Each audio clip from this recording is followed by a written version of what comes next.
Welcome back to another episode of the STD podcast. The topic of today's discussion is intensity techniques. When to use them versus straight sets, what types of intensity techniques to use, when it is appropriate to input them into a training program, and when is it appropriate to delete them, and our experiences with intensity techniques. I was really grateful for Shimmy in this podcast. Shimmy always has a running list of topics that he wants to talk about. And with this podcast, as opposed to when I have other guests on, I try to be a little bit less formal, not have it as scripted and as structured, just because I want it to be a little bit more informal, just some buddies talking about training. But Shimmy always does kind of save the day because he has these things that he takes notes on that he would love to talk about on this platform.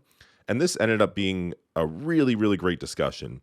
So I'm really grateful for him for that. I hope you enjoy the podcast. We're up to 1 review on our listening platform. So if you have some time and you like the podcast, please leave us a review on your favorite listening platform. If you're on YouTube, subscribe, like, comment. And if you're on social, I always do appreciate when you share, especially on Instagram stories. Thanks for listening. So I wanted to talk about the use case of intensity techniques and a 1A, 1B point to that. The fact that I think people use intensity techniques as a way of stiff arming is actually the text that I use in the reel that I posted today, of stiff arming high quality technique and good use of effort. They will band-aid the fact that straight sets are boring, straight sets are hard, and that maybe they don't train as hard or as of high quality as they should by using intensity techniques. And you see this a ton with personal trainers and online coaches when it comes to programming, when they want to sound smart. So therefore, they will add in all sorts of what they call modifiers of intensity increasers, when in reality, straight sets with better effort and better quality movement might have been the good idea. Now, there are times, which we will go into, where intensity techniques have a use case. But I would say that majority of the time, I'm not going to put a numerical determination on that, but a majority of the time, straight sets are the way, like the Mandalorian. This is the way. Yeah, I think straight sets should be taking generally a majority of your working volume, and then intensity techniques should be applied when deemed appropriate. But you had some stuff about like masking technique and Sure, absolutely. So, if somebody is using a partial range of motion, or they're training farther away from failure than they need to, or they may even be picking poor exercises for them, they might say to themselves, I'm lacking stimulation, I need more. I don't feel like this is hard enough. Therefore, I need to do more. I need to do something else. This is where the special snowflake conversation a lot of times comes in. That may work for you guys to do the straight sets, but it doesn't work for me because I am unique. So therefore, I need to do drop set, ISO hold, run the rack, choose your weapon in order to get the stimulation that I need. When in reality, that may be what you need, but more than likely, that's not what you need at all. What you need is to learn full range of motion training and to train very, very hard. And then, only then, after you've really mastered that and filled up your cup with as much straight set volume as you could, then you manifest that volume increase through intensity technique modifications. agree 100%. Okay, cool. Oh, Trevor's audio cut out. Yes, I can keep rambling unless, Trevor, you want to add something to that. I think he's trying to, but I think his mic is acting He's up. wearing a headset. Trevor, just take off your headset, maybe. Well, no, I mean the headset has a mic on it, so it might be. I mean, I don't have a mic. I know, dude. Get cheap headphones. It'll help. Is it bad? Is my audio bad right now? I don't think it's bad, but if you usually the headphone improves it noticeably. Should I grab my AirPods? I mean, I could probably do that. AirPods don't. So like the actual Can you guys hear wired me headphones. now? Yes. Yeah, we hear you now. Okay. I was saying that I agree, and I think that straight set should be your bread and butter for a long time before you start doing intensity techniques for everything. There's a time and a place, and even for maybe more beginners, I think there's a time and a place, and there's some of the cases that we'll talk about in a bit, but it shouldn't be your first go-to of like, well, my entire workout plan is every single exercise is going to have some kind of intensity technique added to it. If I see somebody doing that, I basically automatically know they either don't train as hard as I think they do, or if I just clearly watch their technique, I'm like, well, yeah, I see why you need to do 1,000,000 drop sets, because I don't think you did one single rep of that entire extended Yeah. set, you know. Mhm. Yeah. It's like you watch someone do a dumbbell bench, and this is all they're doing, and they do like 4 drop sets.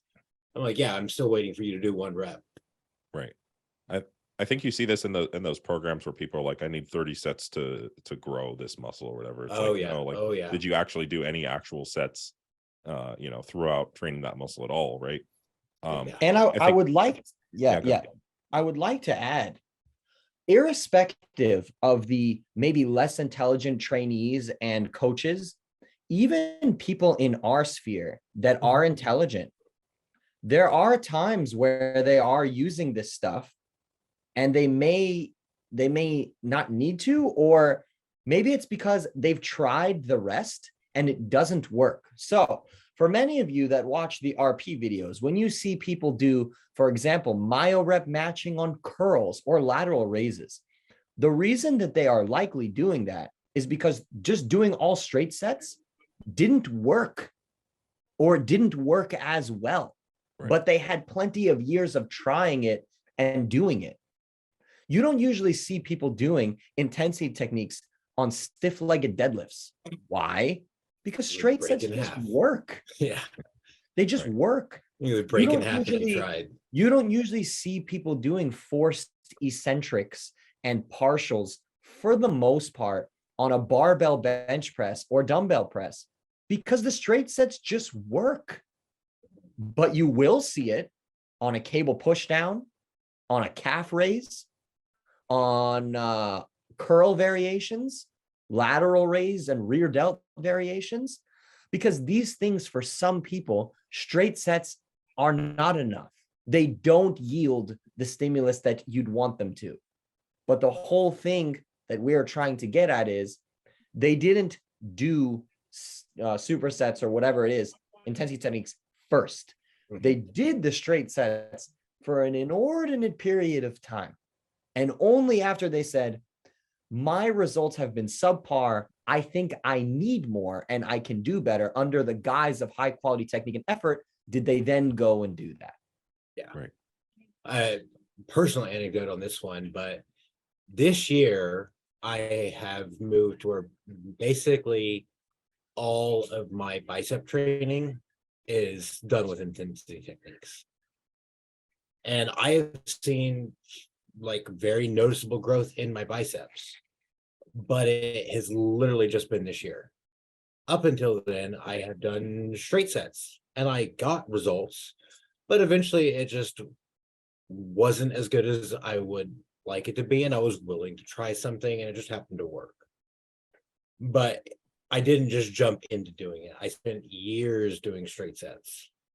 Right. Yeah. Mhm. I think one thing with the intensity techniques too is that they're just generally sexier. Yeah. People, So much. Yeah. people get bored with doing the basics and they want to do something that either looks cool or gives them like some sort of novelty. I think is a big part of it too, because they get bored with their programs. So that's something to consider too.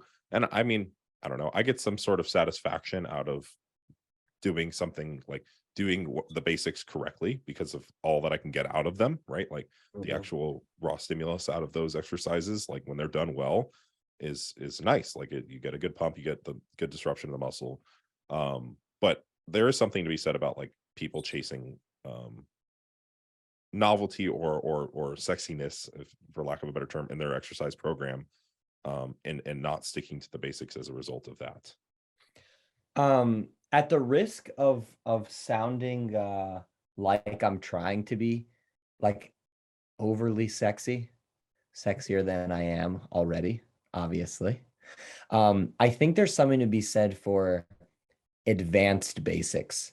And I don't know, Trevor, I feel like you hear about this maybe in sport. I don't want to speak for Brazilian Jiu-Jitsu. Like there's basics that you learn, and then there's like the advanced level of those basics. So how that would manifest itself in like weight training for muscle growth might be, okay, a basic bench press is you bring the barbell down to your chest, 2 second negative, tap your chest lightly, press it all the way up. And you're training until your bar speed slows down and then you rack it. That is the basic bench press. It is totally fine. Then there's the advanced basics bench press. You have a slower eccentric, you have a full pause, and you're going to failure or close, or maybe using a cambered bar, right? So there's the basics, like you're saying, which are totally cool to learn. And then there's the advanced basics, or maybe I just made that up. It's very, very possible that I just made that up. No, I think there's something to that. If you like, so if you look at like a whole training career as a beginner, like you never even actually have to go to failure. So just learning that basic bench press of like, basic decent technique, rack it when the bar slows down, you're good. You're going to grow off that. And then as you get through the early intermediate, and into the late intermediate stage before you get to advanced, you have to learn to take that, basic technique and to refine it, and then to maintain it while you're giving 100% effort. And this is where a lot of people shit the bed. Either they are unable or unwilling to give the effort, or unable or unwilling to give the effort with the technique. I think we're onto something here, fellas. I really do. Yeah. I think this idea of advanced basics is super real. It's like if somebody is doing just the basics, like the normal check the box thing for a little while, and it fine. But then when their gains peter out, then they say, I'm doing everything I can. And then you say, are you? Because there is another level. You just never had to find it before. Yeah. But now that you're here, now it comes, like I said, and maybe the extra slow eccentrics and the super range of motion and the really close to failure and that kind of thing. So to this point, bringing it back to intensity techniques, like maybe intensity techniques would also manifest themselves in advanced basics. So in your first few years of training, why would you use any intensity techniques besides supersets, right? To economize on time, which by the way, would probably be one of the very fair use cases for using intensity techniques, and is what we all use when we are training gen pop people in 45 to 60-minute training sessions. It's all supersets for the most part. We get that. One thing I was going to comment on is that I think for advanced trainees too, sometimes they feel like they've already maximized because they're advanced. Like sometimes I will get more advanced clients, and you make, here's a way that you can improve your bench press, right? But sometimes there's a little bit of pushback because they have been doing that technique for a while now. It's established neurally, it's something that a pattern that they've learned. And maybe there is a part of the ego attached to the way they perform that at this point too. So now, then also I think that something to consider is just having an open mind. I was thinking when you were mentioning bench press, like maybe a little bit more of an advanced technique are those techniques that improve my mouse connection marginally, improve, a cue that might that I didn't start using until recently was like trying to touch my chest to the bar, which, in that, if you already retracted into press, you're probably getting the most out of it. But if you can get just a little bit more of that stretch, like maybe that's, that'll make a difference, right? So I think those things are really important in keeping an open mind as you become more advanced to these. Not to get too off track, but I think that's something that's important. Yeah, all the way. I think that in order to truly become advanced, you almost have to have an open mind, because in my mind, to truly get advanced is when like you really are doing everything you can, and it is still difficult to come by gains. Yeah. If you tell me like, oh, I'm advanced, and I look at you and I watched you through one training session and I see, 10 different things that you can do to improve your training, in my mind, you're not advanced because you aren't doing everything you can. Love that. You are leaving things on the table that you could easily be implementing and doing that would improve your training and improve your results. you're just not doing them, whether it's because of ignorance, because you don't know, or because of ego that you don't want to change. I love that. Great examples at that forum meetup. Like one, I was trying to ask a lot of questions, but for example, like my good morning, like you guys looked at it and you're like, okay, like this is pretty good. And then you just told me knees back. And that was like the one cue that I was like just missing. And Mhm. it just, it made a huge difference in the amount of stimulus I get in any of those types of variations, hip hinge variations. Yeah. This is something that I actually have really experienced this year, and I understand not everyone has the opportunity to be able to have this, but a training partner can become invaluable, especially as you get more advanced, is to have somebody who you trust on a similar level as you, ideally, that can be there in those moments when you are pushing that set and really, really getting close to failure, to give you those like singular cues. Yeah. That's why Dylan's moving to Florida. That's right, Dylan. Shit, man, I just got settled in Arizona. I'm kidding. Yeah, I would like to visit Arizona. I really would, and I would like to say in the Yeah. next 6 months I will come visit, because I've never been. I'd really like to. That'd be awesome. I would like to as well, but not in 6 months, because it's going to be hell on earth.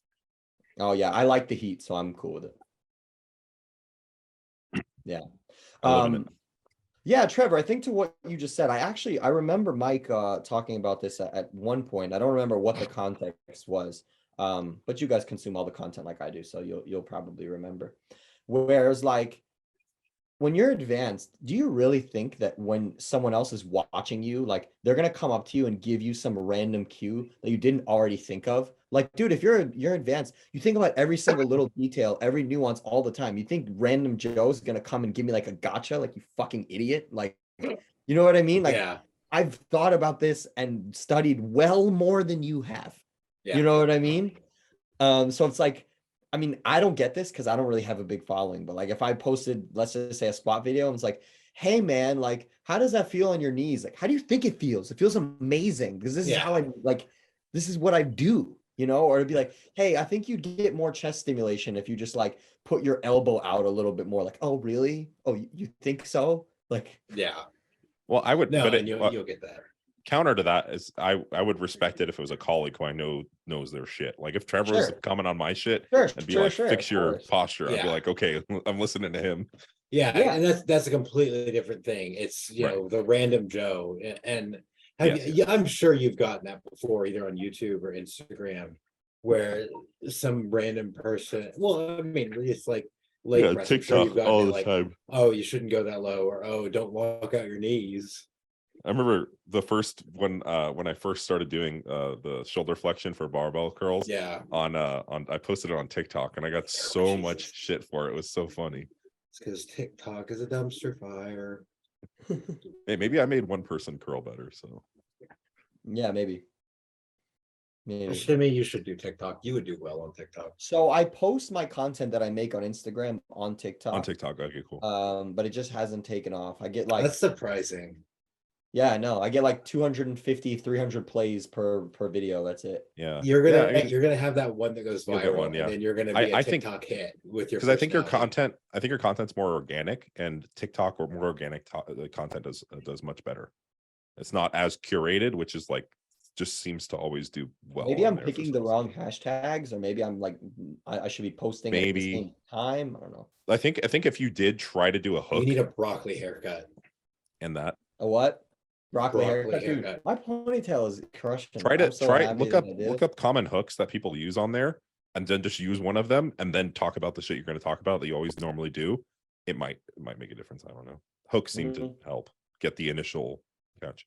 Anyway, not to get too off track, but so we were talking about intensity techniques. So so we wanted to go into the best use cases for them and when not to use them. So yeah. So I'm gonna list the ones that I have. You guys can say yes, no, add on, disagree, whatever. So the first one is economizing on time. I think this one is pretty intuitive. We mentioned that before. Second one, increasing training volume because straight sets alone are no longer feasible. And we sort of touched on this before, whereby you might be strong enough to do 5 sets of hack squats, but You didn't come in the gym just to hack squat. You came to do a comprehensive leg session or training session. You didn't come to hack squat for an hour and 15 minutes. So if your rep range is somewhat falling and you're strong, but you know that it's going to take heaven and earth to do, let's say, 2 more sets, it might behoove you to do 3 sets of hack squats and then a drop set or an intensity technique instead of doing that 4th or 5th set. And by the way, this is something that I have incorporated overall in a few different situations in my training, notably in this past year or year and a half, where I deemed that the juice was not worth the squeeze,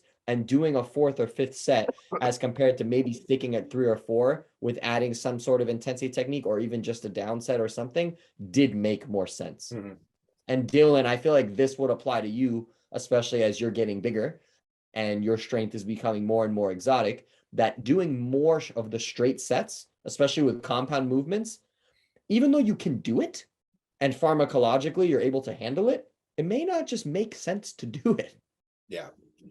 Yeah, I mean, a number of things. Like, one, I'm just going to be in the gym for so long with the volume Yeah. needs, and then you know, maybe a given lift is, if it's a straight set, per set is more fatiguing. So it's like, how much can I tolerate and have like actual good volume that isn't junk volume? You know, like, how long can I be in the gym for if I need to do 5 sets of biceps, 5 sets of, or 10 sets of back, you know, this many sets of calves, whatever else I need to improve on. So there's that consideration as well. And I think that I have been using more intensity techniques because, you know, whether it's reducing the absolute load and still getting an adequate stimulus, reducing the actual fatigue, improving the SFR for myself. Yeah, I think that there's a number of reasons why I've been using more intensity techniques intuitively, even over the last year or so. Yeah. So one, I think it sort of falls into this, and sort of not, for a couple of different reasons. But sometimes just the psychological demand of getting yourself prepared for a set, like a full set, versus you're already in the set, you know. How much psychological demand does it take to get ready for another entire set of leg press to failure, versus you're already in the set and you just do a myo rep or a rest pause, or you have a training partner, you have them pull a plate off and you do a drop set. You're already in the set. You don't have to re-up. Yeah. And that's the psychological and mental demands that I think are really easy for people to overlook, but that will burn you out quicker than, and maybe this is my experience from back in powerlifting, but like the amount of fatigue getting a high psychological arousal takes from you is something that is hard to comprehend unless you've actually done it. Yeah. Especially towards the end of a training cycle, when you're like, Oh, all right, God, yeah. You're already fatigued. It's like the latter half of the week and you got like 5 or 6 sets of something. You're just like, I don't want to do this. Yeah, it's like I would rather do, 3 sets of myo rep leg presses than I would 6-7 sets of straight sets. Absolutely. Yeah, and I think that this also has to be said, there is a little bit of taking your best guess, because you do need to have at least a moderate amount of volume before you go into one of these intensity techniques. So from everything we just said, a logical person could come around and say, okay, then why don't we just do 1 or 2 hard sets and do drop sets and supersets? And from what we just said, it wouldn't be wrong. But the thing is now comes a little bit of just anecdotal and personal experience. Yeah. 1 or 2 top sets to me is not enough. So I would say I steer more and probably to like the 3 to 4 set range. Get 3 or 4 sets under your belt before moving on to a drop set or some sort of intensity technique. But I have absolutely no evidence or like scientific data to back that up. That is purely my own experience. Like, to psych up for 1 or 2 sets and then go into drop sets feels more powerlifty than physique training. So I think you need to have at least a medium of sets, which would be quantified in 3 to 4, in my opinion, before then moving on to that. What do you guys think? I think, well, and you said it in a roundabout way that it's an individual thing. Sure. For you, yeah. For somebody else, maybe not. Mm-hmm. You know. Mm-hmm. Yeah. And it just depends on, you know, Well, for Dylan, he might not need what you Right. need. You're right. Yeah. No, but I do see what you're saying. I think that if we're looking at like program design as a whole or an individual day, you whether, you know, like for example, I might put an exercise with an intensity technique, but I'll do a certain amount of sets with that muscle with straight sets if I can, especially if it's a larger muscle. So like I'll start the session with straight sets, and then Mhm. if I move into an intensity technique, I'm pretty warmed up. You know, I usually don't even have to warm up for it. I go straight into it. I already have, you know, kind of like I've had some form of like maybe a little bit of a pump, whatever it is from the previous exercise. Those just seem to like groove really well once I Sure. have already Yeah. done that, right? Yeah. With the smaller muscle groups, sometimes you can go straight into it. Sometimes you should do some straight sets first. I think that's kind of like your call and how you're feeling. And I've done both. But I do think on those larger muscle groups, it has more utility, especially. And I it just don't want depends on what- laziness to happen. Yeah, and this is this, I think this also goes back to the concept of don't let your use of intensity techniques mask your lack of effort. Mhm. Like if you're like, well, I just want to do like one set and go into drop sets.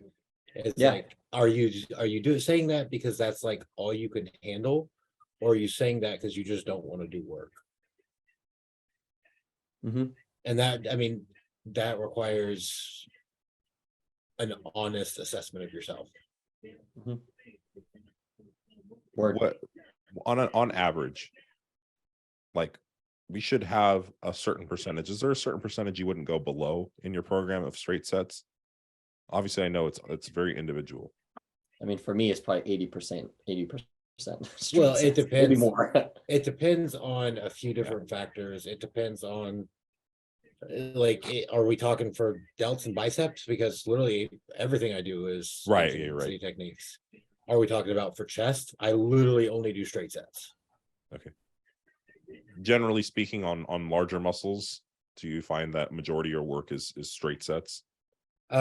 Minus a caveat that I'll get to in a little bit. Yes. Sure. I'm thinking about it. I use breathers or rest pauses a fair bit. I see. I do too, and that's one of the caveats. Fair And bit. Like there's a reason I like to quantify those with intensity sets, and that's for a tracking consistency reason. mhm.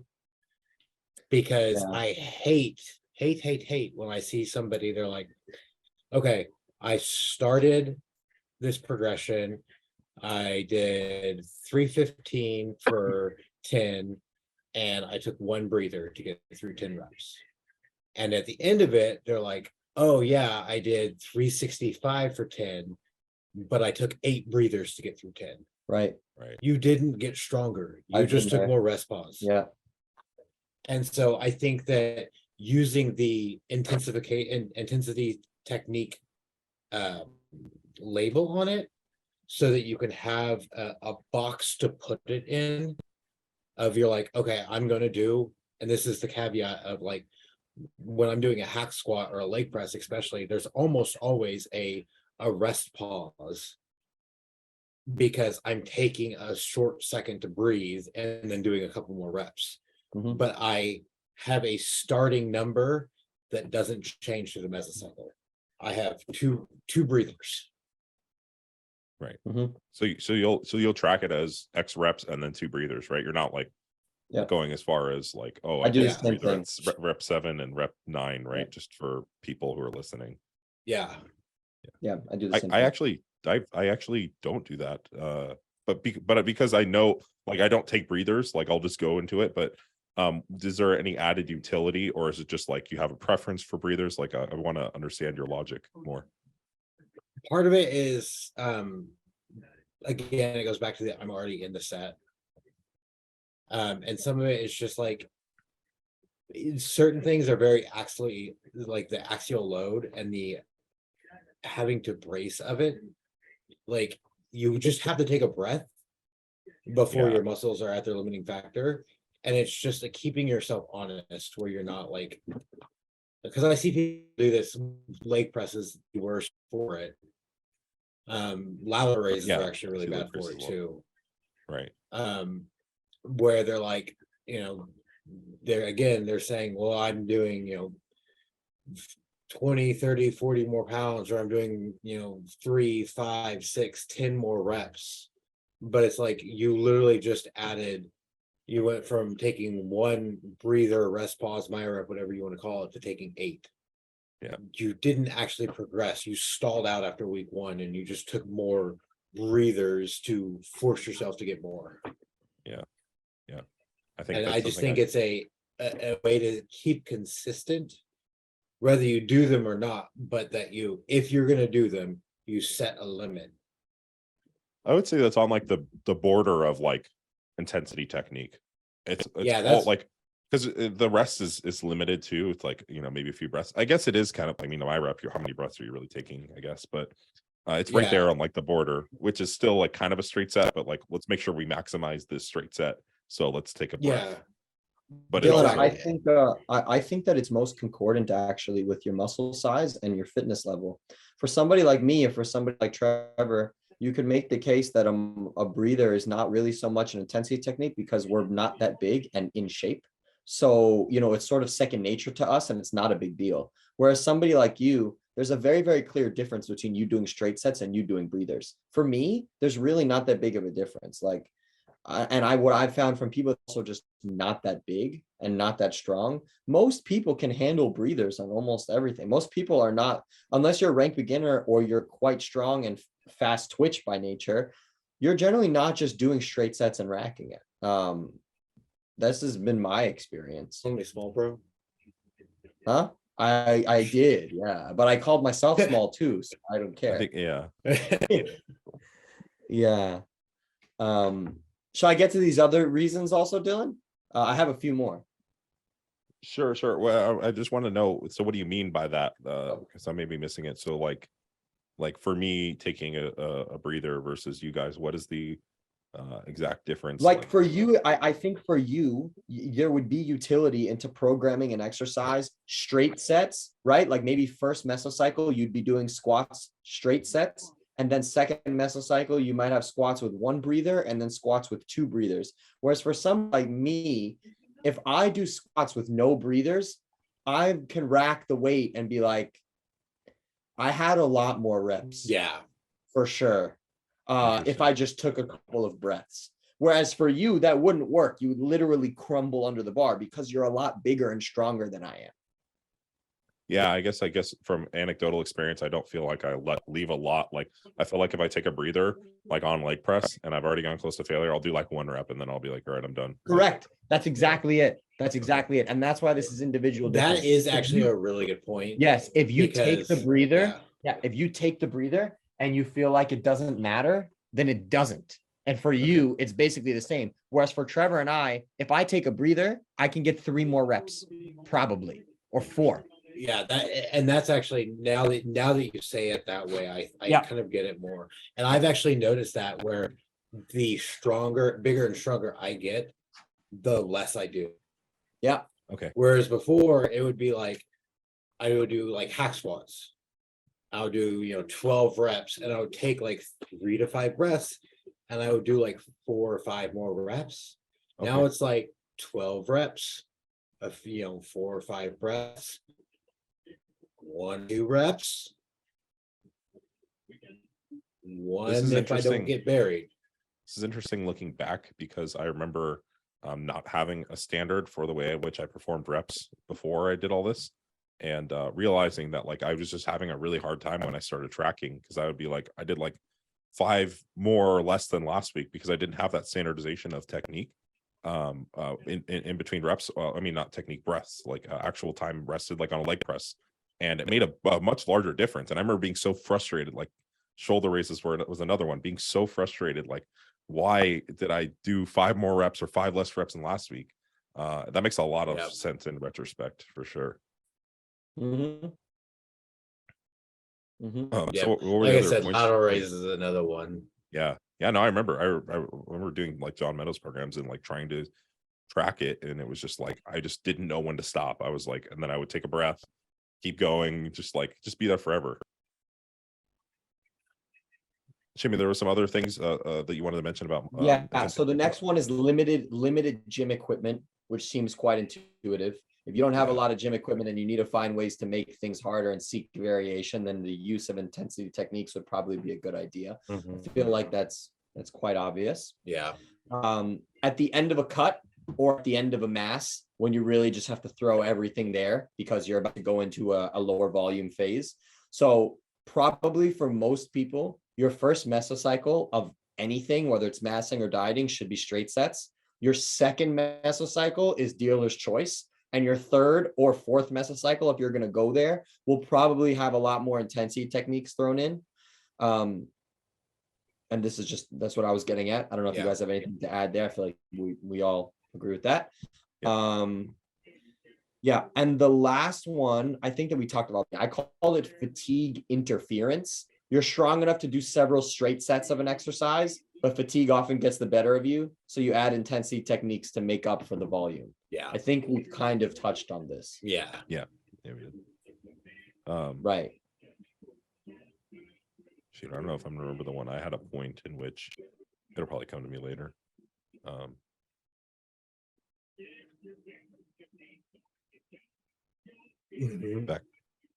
Back on what you were gonna say, Shimmy. What was the point prior? I said fatigue interference. No, that's what I'm calling. Before that. We're having intensity techniques thrown in at the end of a training block when you have to maximize your volume. Yeah. Well, and no, the one was the cutting too. I think is something that's really interesting because I think a lot of people try to preserve their strength, and this is something I learned from Jared, was like actually introducing novelty so that you don't psychologically get caught up in that, and then also preserving SFR and biasing the SFR, because fatigue is, you're a lot more sensitive to fatigue when you're cutting. So getting these intensity techniques will help you actual stimulus in the amount of time and less fatigue incurred. Overall, they may be a little bit less stimulative than maybe straight sets, but that's not the point or priority when you're cutting, I guess. Yeah. I have one other one that I actually didn't write about because it was too long-winded, but I'll add it here, and I'm sure you both will know exactly what I'm talking about. I'm going to call it exercise preservation. And what I mean by that is, if you have an exercise that you're really enjoying, adding intensity techniques in when straight sets of that exercise start to go stale is a great way to keep that exercise in and further preserve your variation for future mesocycles to come. So yeah, I've done that. Sure, we all have. If pull-ups are amazing right now, then you would go pull-ups, maybe add reps or weight on pull-ups, maybe add reps or weight on pull-ups. Then you might go your pull-ups right to an assisted pull-up drop set or a pull-down drop set or something, rather than just going pull-ups for 2 mesocycles or 3 and then going right into your pull-down, when you probably could have had maybe another 4 or 5 weeks of just rocking out with pull-downs. Just This is something that after talking with Trevor, I've changed my position on slightly. Whereas I used to do this preemptively because I thought that there was actually like a reason in which I should just I guess from my interpretation of reading RP stuff, I was like, okay, well, if I use X said intensity technique or said exercise for X amount of mesocycles, that I need to make some sort of variation or it's just not going to work. While that may be true, I think that it really depends on your individual like staleness proxies for that exercise, and you shouldn't just preemptively be like, maybe you should, especially if you know that exercise may be getting stale and you maybe need to add in an intensity technique, but you should also kind of assess a need somewhat. Like you said, like maybe there are 2 mesocycles where you do, one with straight sets, maybe one with added load or something along the lines, but actually looking for a need in which to add the variation, whether it's the exercise is not as stimulative as it was, or you're doing now you're after 2 mesocycles, it's taking you an excessive amount of sets to get a good stimulus. And then also if an intensity technique is working, keeping it in for a little bit longer. I used to be like, oh, if I did my reps last meso, I just need to get them out and do something else. But I think that there's some things that just continue to work, and I just don't want to touch them if they are working. I don't think it was bad, Dylan, that you did that. I think that people doing preemptive things sometimes to learn, even though it may not be optimal, I think it was a good idea, man. Because you did it, right? Like, and then now you can sit back and say, that wasn't a good idea. But right. There's a caveat to that. Yeah, good. Well, You have an open mindset like Dylan. Yeah, that's true. You're being thoughtful about why you're doing it, and you're thinking about it, and you're judging it, and you're rating it. If you're just doing it to doing it, you could make. If you're just doing it to do it, it's like why fix was not broken. Yeah, you could make the argument for deloads too, like someone who doesn't isn't able to really be introspective of fatigue levels and certain things. Like, it's probably smart for that person to deload at a certain amount of weeks. Same as if someone isn't very great at assessing if an exercise is stale or not, and maybe just be smart for them to introduce that novelty and preemptively. Like I did do that during prep, more so because I was like, I feel like my psychological state would interfere with my ability to be completely objective, or as objective as I can be, about how these exercises are affecting me. So I'm just going to make variation and just know that, and just try to get as best stimulus as I can. And that's that at the end of the day. 100%. Yeah. There's certain times where it's like, when you're deep in a deficit and your body fat's getting really low, it's like your mind just doesn't work right at that point. Yeah. And if you don't know what that means, if you don't know what we're talking about when we say that, you just haven't leaned enough yet. Yeah. And I know that. And so I start, even just in my daily life, like trying to be aware of that. And even in my training, in my process, whatever it can be, is like knowing that maybe I should not put some of this subjective stuff on me, because I'm not going to be the best at interpreting it, especially when it's in my face. So I'm like in the workout doing it, I'm tired, I want to go home, whatever it might be, you can screw up your rating a little bit. So yeah. Shimmy, is there anything you wanted to say about intensity techniques while we're on the topic? I mean, I could add on like what is not good justification for intensity techniques. I think that I was literally just thinking about a few. So, but I feel like it's all intuitive, right? So number one, because it's fun, that's not a good idea. Number one, because it's fun, is not a good idea. Number two, because you're parroting other people, that's not a good idea.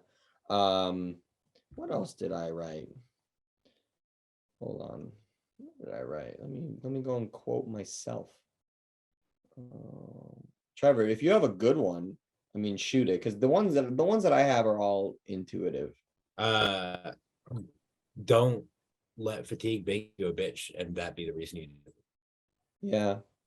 And by that, it's like, if you're progressing like perfectly fine and you just kind of feel like shit, granted there's a time and a place for everything, but don't be like, oh, I'm really tired, so instead of doing my 4 sets of bench, I'm just gonna do a couple of drop sets and call it good.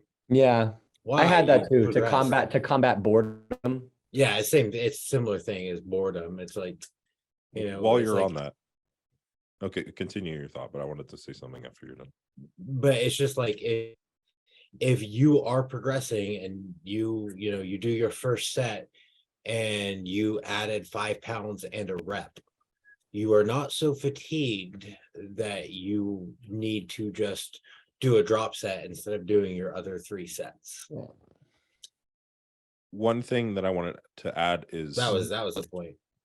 When you're traveling, maybe a time in which you would use these, right? Because this is something that's I used to be like, oh, I need to do my routine that I designed and I can't deviate from it. But it's like, I don't want to spend, if I'm with friends or family, spend 2 hours doing a workout, or whatever I'm doing. It's just like taking 2 hours while you're maybe on vacation or doing work or whatever it might be is a lot of time. So when might we introduce these intensity techniques and how would we introduce them for travel as well? Shimmy, do you have any thoughts on this? I know you do. Yeah, I do. I was being courteous to let you go first, but I'm very happy to go first. Oh, I know you have Um, thoughts on this. Yeah, I do. So my first thought is I'll go Trevor on you. My first thought is I'm just going to project what I think. And what I think is that if you're traveling, just like don't worry about it. And if you don't train, don't train. And if you do get in the gym, like just don't train super hard, don't train super easy, and you'll be fine. And largely doesn't matter. That's my first thought. And that's what I do because I used to be very on it, unnecessarily pedantic, like Dylan just referenced. And have to find the gym that's got my specific thing, go to that specific place. And I just generally don't do that as much as I used to. I'm not perfect and I still have that in me. I still have that like pedantic demon devil in me. Sure. The devil's in me. Mama, he's the devil. Oh, thank you. Oh my God. No, Colonel Sanders, you're wrong. Mama's right.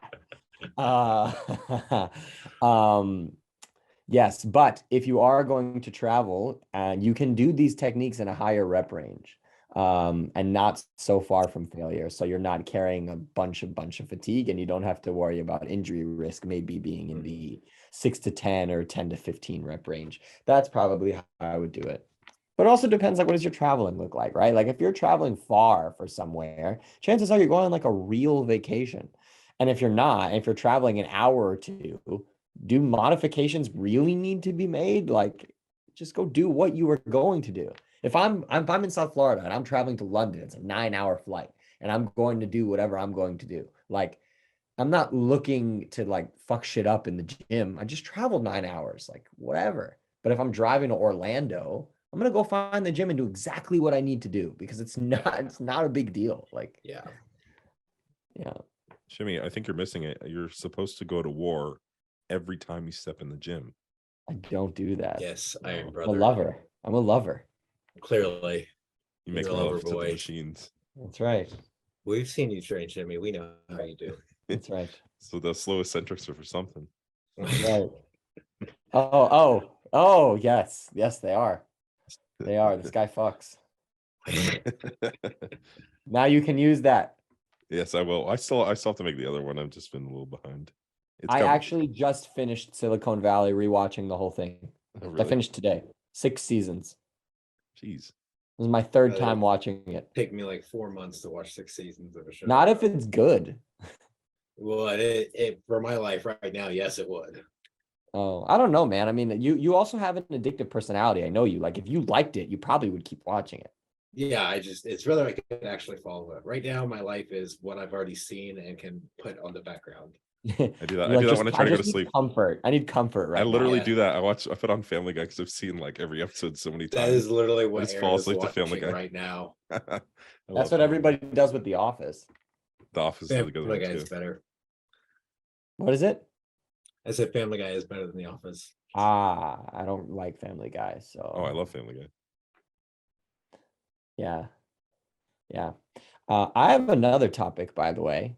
Wait, I want to hear Um, Trevor's. Will it take us thing. 50 Oh, minutes Yeah, wait, I want to hear Trevor's input, and then we can go to it. on traveling? Yeah. Oh, I mean, yeah, basically Shimmy. Like, first of all, like, is it a huge deal that you're perfect while you're traveling? No, probably not. Second of all, like, you don't have to be perfect, exact. You can just kind of best guesstimate the stimulus you need. And yeah, totally. Like, if you need 6 sets of chest or whatever, knock out some, dumbbell bench to deficit push-ups, do a couple sets of that, and you're probably good on chest. You're at the very least, you're not going to lose muscle. Right. chest is an easy one, Trevor. Do back or do legs. Chest is an easy one. Okay, yeah. I mean, same thing though. It's like if you need whatever, say 8 sets of vertical pulls, you could do lat prayer superset pull down.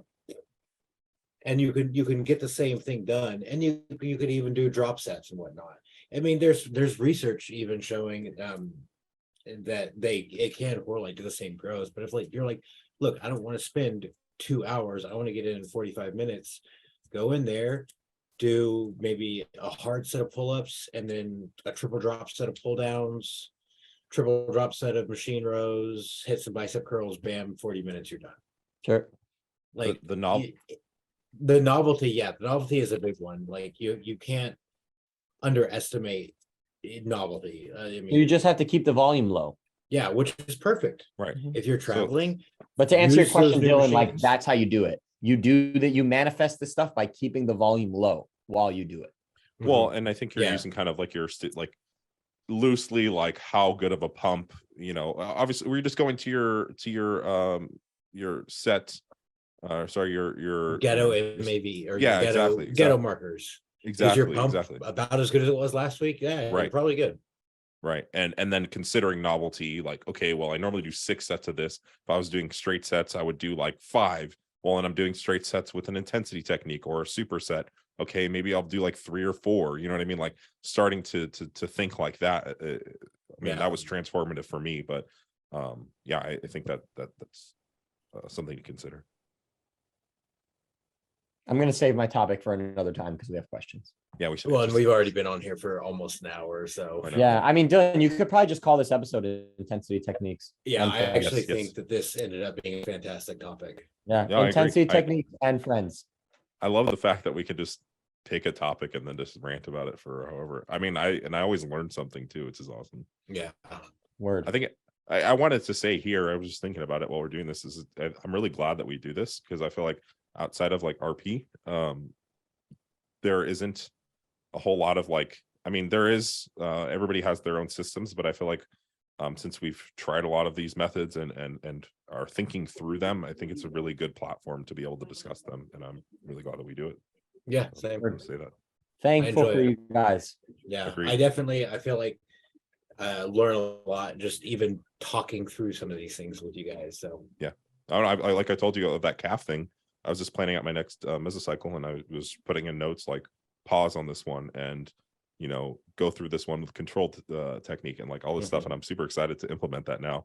And then like Trevor and I were in Vegas, and he was like telling me some stuff I might be able to do, and it's like super fun to It's apply going to it. be so awesome, Dylan, by the way, when you start instituting pauses on your calf stuff and you notice that your weights get cut in half. And you're like, Oh, what the fuck? Bro, I already it's used like light ass embarrassing. weight. Yeah. It's already embarrassing for the size of my legs. Yeah, it's you do it and you're like, oh man, this is see the person loading up like stacking the calf machine or loading Every time. like 8 plates on the leg press, and you're like, Every I'm time I gonna come do to it this and it's with at the 2. bottom, I'm like, I just want to see what that last guy was doing. Right. And then you find out it was a girl. Yeah. Yeah, basically. Really? Yeah, you just described my gym. Yeah. Cool. Yeah. So I guess I'll just answer these in stories. It's probably fine. Yeah, Unless you wanted to talk about the split squat one. okay, we have. Seems like you want to talk about that one. Yeah. this. Okay, so we got a talk about question about split squats. We'll call it after this one, and I'll answer the rest in Yeah. IG stories. Where, when, and how, under what context to program or not a split squat into your leg work? Are you a when fan you hate of the split yourself. squat? Yeah. You program them when you hate yourself. So split squats rock when they're done properly in the right context and for the right training age. Split squats are very divisive, right? On the one hand, they get a really bad rap because people say, oh, they're so hard and they take so long to set up. And people in our circles say the stimulus to fatigue ratio is so bad because the RSM is so high. Sure. But on the other hand, there are a lot of people that swear by them. And there are some people that say split squats are better than bipedal squatting. There's a large camp of people that really swear by that. And I think that it's somewhere in the middle. And I think you just have to know when you're using them. So if you're a beginner or an early stage intermediate, so somebody with sub 5 years of training experience, I think split squats could be a great staple in your training as a leg movement. Dead serious. Like you could be doing them often and you're going to see amazing results. The caveat that I will say when you do them, and this is a personal feeling, the front foot needs to be very, very elevated so you can generate a very big range of motion in the front leg. I am not such a fan of the forward leaning split squat. I know people do it. And it's awkward. Have you ever tried it? I've actually programmed it for people when I didn't have the opportunity to have the front foot elevated. And I've also programmed it for girls to potentially emphasize a bit more glute, especially as a awkward. second movement, correct? But I would prefer not. I would Yeah. prefer to just have a very big front foot elevation. So just doing a regular split squat with your heel elevated in the back and then squatting down, I don't think is good enough. It will leave you wanting. But if you have a big front foot elevation, I think the movement is fantastic. Now, all of that being said, after your first 5 years of training, when you've generated some strength and some size, I think that then they can only be used as an intensity technique or as a very lighter variation at the end of I was a gonna ask quad that. movement, or as a lighter quad movement, on a glute ham day or after squatting and leg pressing. I don't think doing them as a first movement for moderate rep range is a good idea. No. Now, further to that point, the only use case that I see is actually the one that I'm currently running that I love, is if you're going to do them on a Smith machine with a front foot elevation, because now you don't have as much of an issue of stability because you're just in the machine. So if I was to put pen to paper on this, first 5 years of training, you can do them any way you want, so long as your front foot is elevated, i.e. dumbbells, free weight bar. Yeah, you could do that, or Smith machine. Afterwards, it's either going to be very high rep range with dumbbells or straight sets with the Smith machine, and no use case for a barbell. That's my piece. Yeah, so I agree. I think split squats are probably the best glute exercise, bar none, in my opinion. I get it. I get it. I get why I can't say yes or no. I get it. In my experience, both with myself and with clients, split squats are just hard to beat. They're easy to set up. They're easy to perform, especially when you're talking about like teaching someone to do like a deficit sumo deadlift or a sumo squat compared to a split squat. Split squat's way easier, right, from a learning perspective. I agree with your statement of like beginner, early, intermediate. Yeah, you can totally use it as like a primary exercise. Yeah. But as you get more advanced and you get bigger and stronger, I don't think it lends itself to that anymore. When like I do them second, like last in a session, and can do like with a safety bar like 155 pounds. If I did them first, and that's for like 12 to 15 reps. It's a lot, by the way. If I did them first in a session, I mean, I'd be doing it with well over 200. Yeah, and that does not sound like a good trade-off anymore. Mm-mm. But if you're like, at your freshest and strongest, you're using 70 pounds for a set of 13 or 14 reps per leg. That's probably per leg. per leg. Yeah, that's fine. And so I agree with that was actually a very good point. One I don't think I've never talked about, and I don't think I've seen many people talk about, but you brought a very good point there. Yeah.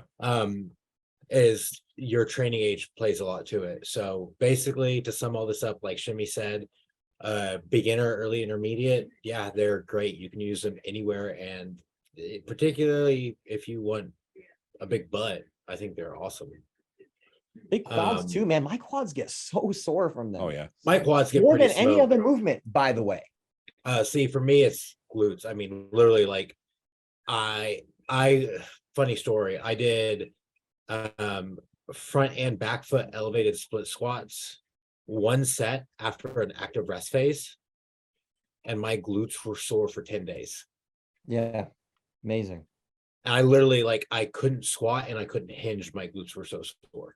Yeah, I could not even be close to failure and just get ridiculously sore. Yeah, exactly. Like I've had that happen before. I'm just like, I did want to say one thing. So they tend to lend themselves to higher rep ranges as well, right? You're generally not doing split squats of 5 to 10.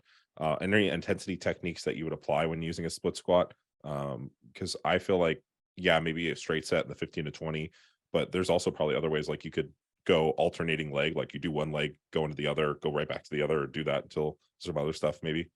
I only do them that way to economize on time. I would never do. Yeah. Hold on. I actually take that back. If I'm on a Smith machine, like I said, like the implement that I'm using now, I alternate one leg to the other because then it just takes too long. And I probably would make the case that you're more stable doing all of one leg and all of the other. But I don't really see many people doing one leg and then immediately being able to go to the other when they have It's good techniques. They impossible. have to rest. Yeah, So that's why I pretty much always do alternating. And I generally don't program intensity techniques because I find they're disruptive enough with straight sets that I've never needed it. Yeah. I've seen trainers coach girls like that, where they're like pulse at the bottom or pulse at the top. But these people's techniques are super bad. Yeah, and those are dumb anyway. I don't Yeah, I usually see them with like a band around their thighs while they do it. And I'm just That's like, funny. Dumb as Yeah, shit. I don't see. And also when it comes to rep ranges, likely because of the way that I do them, right? Like Oogway from Kung Fu Panda, that's the turtle. He's very wise. If any of you guys have seen Kung Fu Panda, he's great. yeah, it's been a while. Yeah, one of my favorite characters. The point is because I do them fucking slow. This is what I'm getting at. Yeah. Time applying tension. I'm very constrained in the rep range that I do. Okay. Yeah, well, like I mean, if you did a 20 rep set, I mean, God, you would 5 minutes. It's not possible. Like a line at the Smith machine for the next people to use. Yeah, it's not possible. I do 10 to 15 steps per leg, and I can't do like I'm not gonna do any more than that. I'll be there for literally 2.5 minutes each, like in the set. For the record, I think 10 to 15 per leg is probably the sweet spot for a split squat. I agree. Just in general, I don't think they're actually. I think the cardio becomes too much of a limiting component if you're trying to do 25, 30 per leg. I think it's very much commiserate with the technique and tempo that you do, right? Like if someone was doing a 3-second eccentric with a pause, and they did 8 per leg, I'd be like, good set. Yeah, you know? no, totally. But if totally. like I'm just saying in general, right? When you're getting over that 15, if we're talking 20, 25, 30 reps per leg in a set, for me, it's gonna take a lot for me to look at you and say, like, was it really your legs that gave out, or is your lungs just on fire? Yeah. But yeah, I mean, if you're doing like slow and controlled, 8 to 15, sure, money zone. Can I say one thing? So I'll get you guys out of here in a sec. But we're not leaving yet because I have one other thing I want to bring up about this.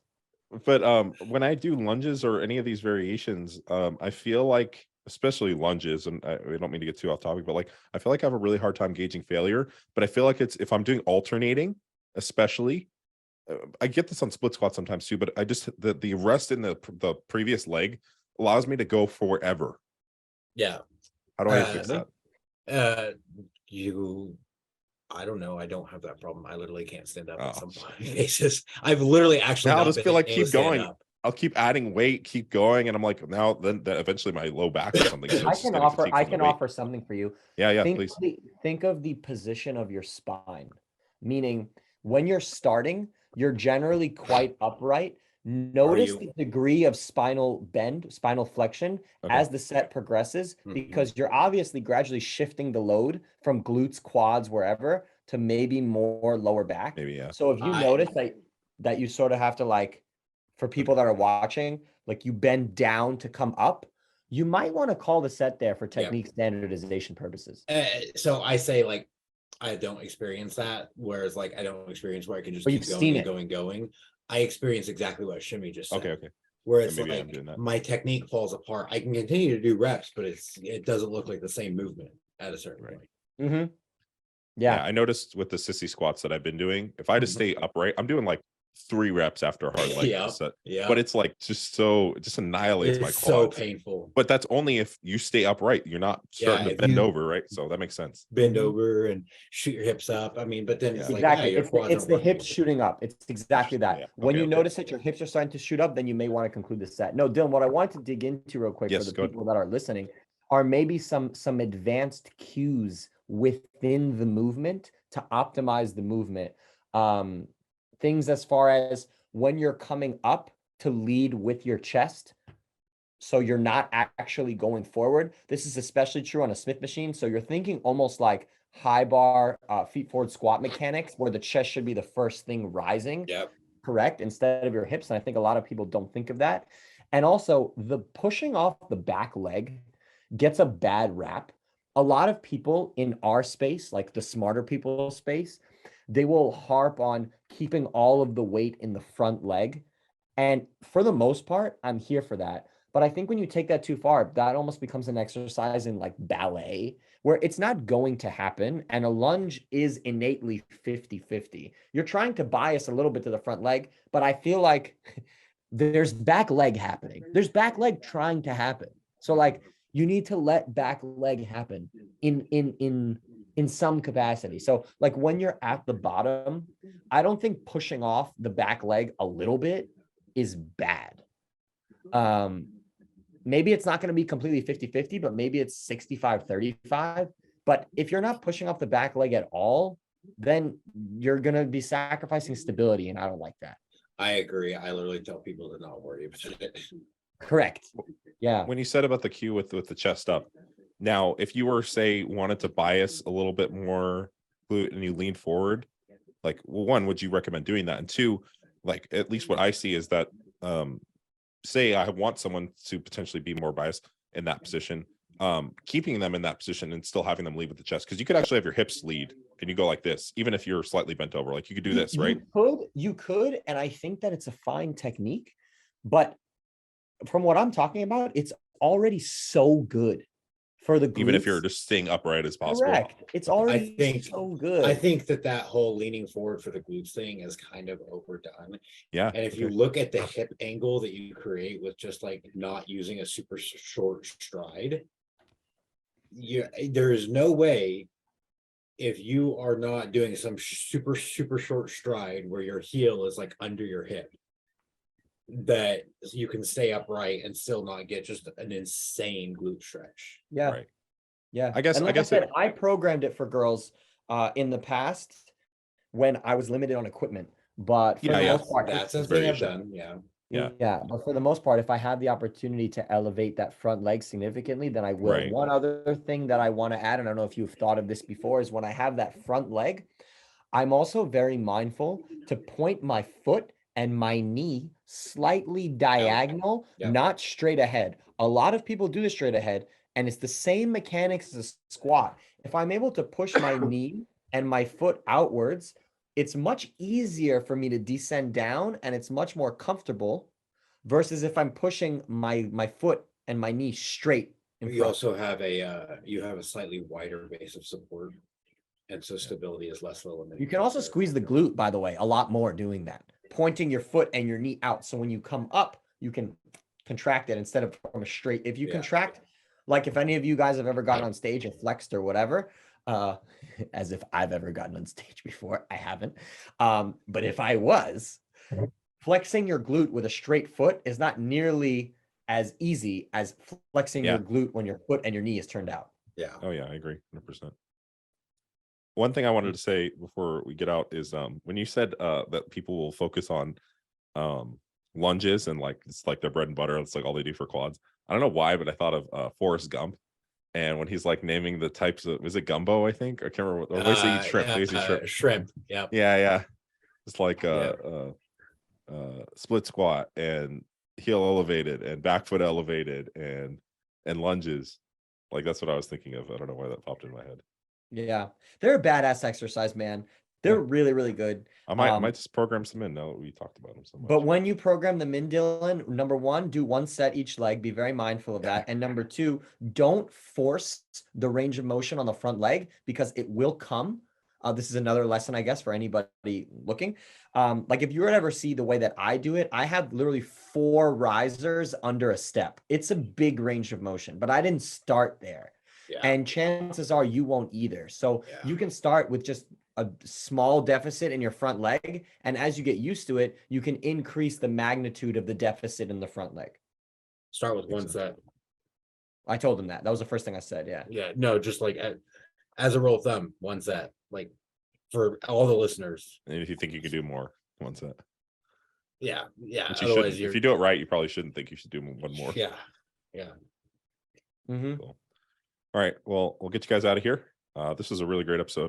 Dude, you're gonna really have the enjoyed doing it. easiest timestamps of your life. There's like 3 timestamps. That's it. Yeah. Yeah. Maybe I it was should get 15 better minutes about in like one the individual topic.